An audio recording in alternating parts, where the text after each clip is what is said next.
房子还没有开建，就遇到了一大堆的难题。原本以为靠一套图纸就能够把一栋房子完美的建出来，其实是我想的太简单了。真的如那句老话所说的"隔行如隔山"。你说互联网上搞点什么，或者说炒菜之类的，我还真的是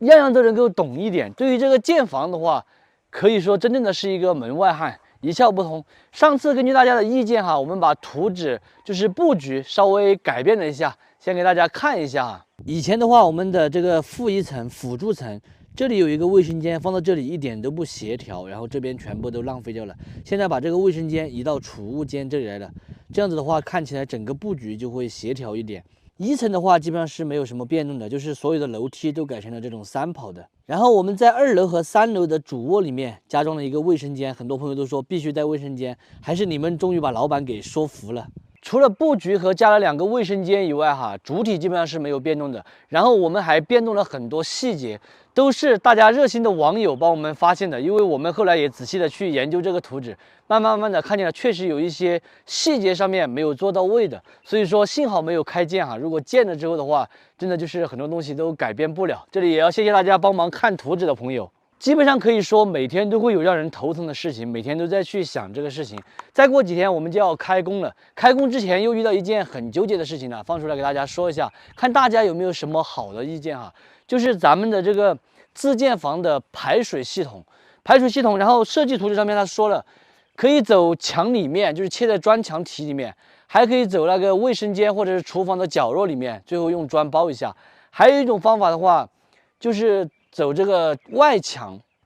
昨天晚上我也仔细的研究了很久，走外墙的话，它的美观程度会导致外墙很不美观，因为有排水管和排污管，还有天沟里面的排水管，相当于外墙都会多出3根管子来。如果走室内的话，就是走墙体里面的话，以后又不好维修。如果是走卫生间的角落里面的话，就是房间里面的面积会减少，第二个也会凸出来一块。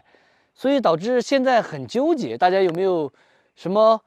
好的经验？就是说从你们的角度来说，它应该走哪一个位置会比较好一些？这样子可以让我们也参考一下。这个设计图纸上面它也有说明，可以走这种墙内、墙角，还有走外墙。现在我们不是马上要做地基了吗？然后有一些水管需要埋在这个地梁下面的，所以说我们觉得这个排水非常的重要大家可以多多给意见。还有就是地梁下面的水管到底怎么埋它才不容易坏，还有一个就是以后能够用得久，不会出问题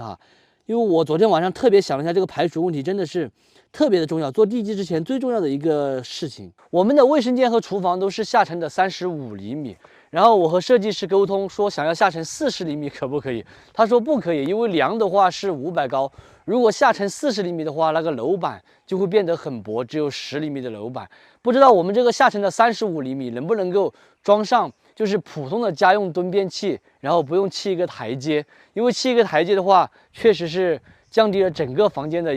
整个卫生间的一个档次了。过几天我们就要做地基了这里也想要大家给我们分享一下做地基的时候有一些什么要注意的，给大家介绍一下咱们的这个宅基地吧。我们这个宅基地占地大概是130多平，然后前面像我现在手指的这些位置这前面这些全部都是很硬的岩石层，全部都是岩石，然后就只有这后面这里，可能这后面有个半米左右，然后这后面有土，还有一个就是地基防潮要怎么做或者是有没有什么其他特别需要注意的事项，大家可以多多提意见嘛，我们也到时候参考，和那个施工的包工头一起探讨一下，主要就是想要把这个房子给它建好，建出来。最主要的是安全，第二个的话就是住起来让人很舒服。房子开工以后，每天我也会把这个施工的进度拍出来给各位云业主参考，同时大家也可以帮我监工看一看施工方哪里有没有做的什么不对的，或者是没有到位的，或者说比如哪里少了一个工，或者说是钢筋怎么没有绑得到位的，大家都可以给我一起多多提意见。因为我对这个建房就是正如我开头所说的，真正的是一个小白。我这几天通过去学习去了解，发现这里面的门路真的特别的多，然后这个水呢也是特别的深，所以咱们的这一套房子